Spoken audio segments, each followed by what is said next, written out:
Welcome to my channel where I tell stories of the mysterious, twisted, and paranormal. And I want you all to settle in because as of now, it's time to slip into a mind that's not our own. Let's go.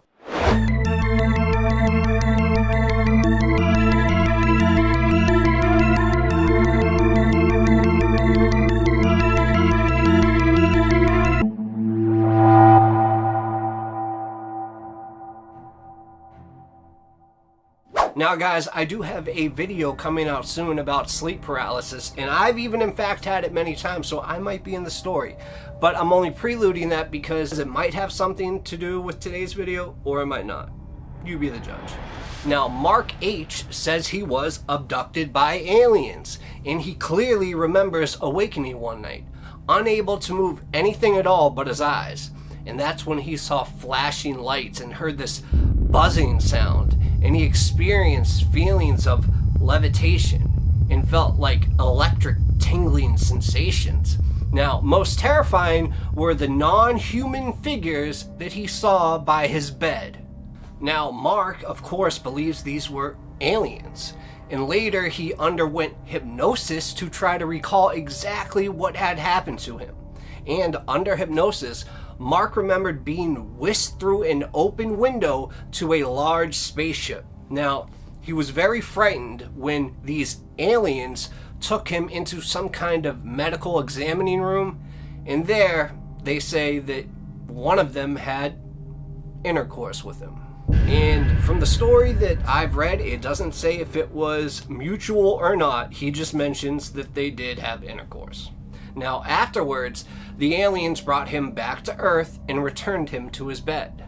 Now, Mark describes the experience as terrifying, but did it really happen? You see, there are some researchers at a little place called Harvard University, and they devised this experiment to determine if memories of an abduction by space aliens would provoke the same physiological reactions that occur when other people, such as combat veterans and those who survived deadly car accidents, recall their traumatic experiences. So Richard McNally, who was a professor of psychology, and his colleagues recruited 6 women and 4 men who claimed they had been spirited away by extraterrestrials, and some of them actually more than once. So under hypnosis at this point, 7 out of the 10 of them reported having had their sperm or eggs extracted for breeding purposes, or experiencing direct intercourse with the space aliens themselves. Now, each one of these people was either interviewed by McNally or Susan Clancy, who was also a professor of psychology. Now, each also wrote a script that they told the story of his or her abduction, and the research team then made audio tapes, spoken in a neutral voice and from the scripts. And that's when the abductees listened to these tapes in the laboratory of Scott Orr at the Veterans Affairs Medical Center in Manchester, New Hampshire. And as the tapes just kept playing and playing, the researchers recorded their emotional responses using such measures as heart rate and sweat, and even the sweat on the palm of their hands. And that same procedure was done with 8 people haunted by traumatic experiences that were unrelated to alien abductions as well.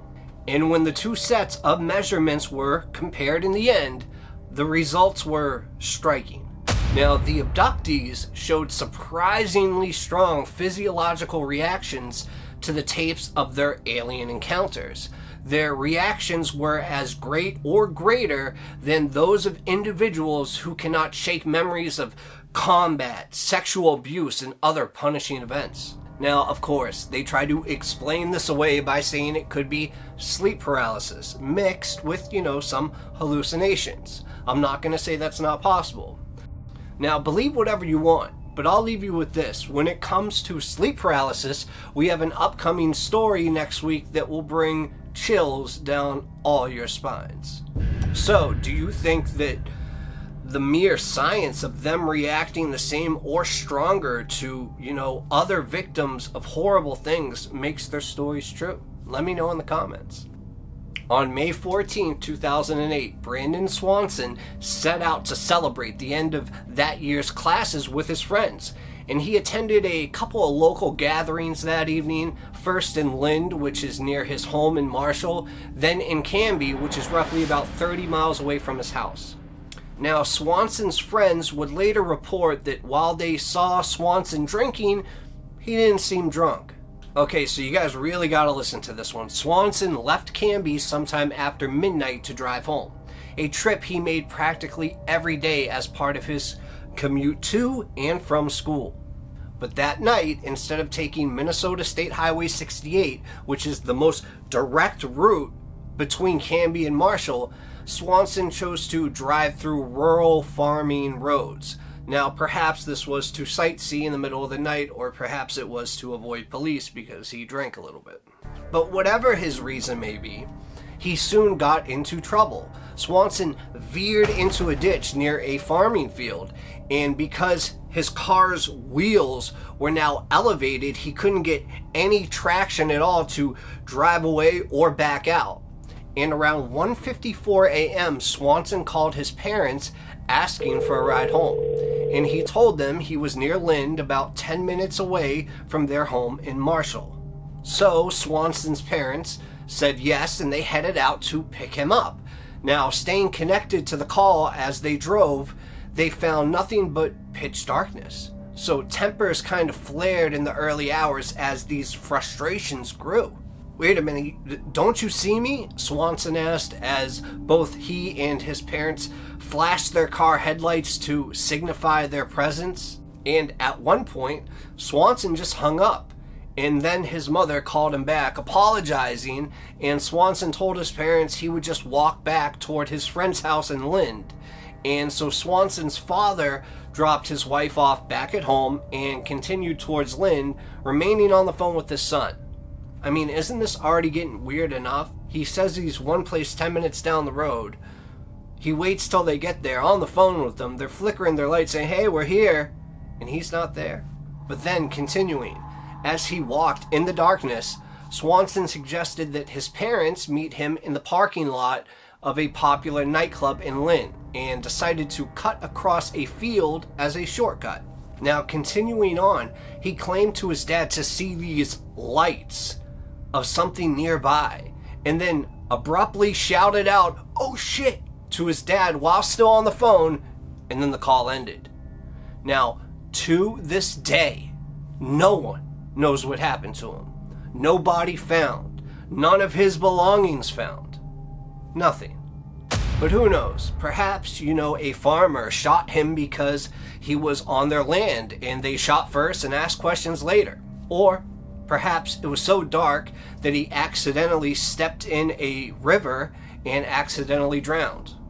Or there's the theory that might make the most sense, to me at least, and that was that he was abducted, and possibly by aliens.